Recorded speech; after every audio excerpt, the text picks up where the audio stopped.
Well, I have the distinct honor of being able to talk this evening with Colonel Gene Castagnetti, Silver Star recipient, ran Punch Bowl Cemetery for decades. 23 years. Now, sir, on D-Day, what is the significance of this to you that you want people to remember? Well, the biggest thing I think I want the future generations to remember the service and sacrifice and carnage of war. That war is not glorified. War is hell. We don't want to have to fight it, but as a nation, if we're going to be free, we need to be prepared. I'd like to also have our young people, if somebody said to them Sword, Juno, Gold, Utah, and Omaha, would know that those are the beaches they landed at. I don't think those things are taught at school.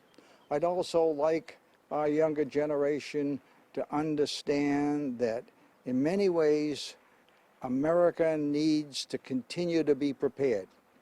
And those young men 75 years ago did their duty as they knew it. And symbolically, I think that's ironic because that operation was known as Operation Overlord. So God must have been watching over many of those who gave the ultimate sacrifice. And I think the other thing I'm going to throw in here after 23 years as the director at the National Cemetery, dealing with people and death, I want to share that I believe people die 3 times. First, when life leaves the body.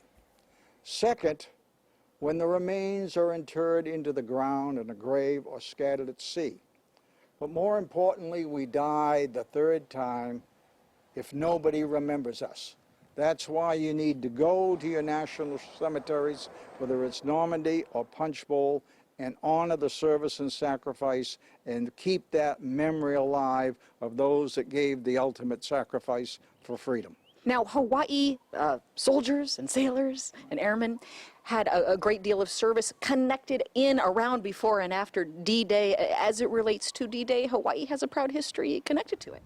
Well, Hawaii has served from Americans in Hawaii, served in the American Civil War, World War I, and in every conflict that the nation has found itself in.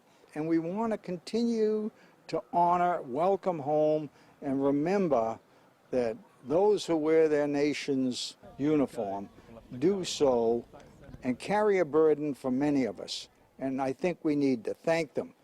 Shake their hand, give them a hug, find a way to let them know they're appreciated. A little appreciation from the public, I think, goes a long way.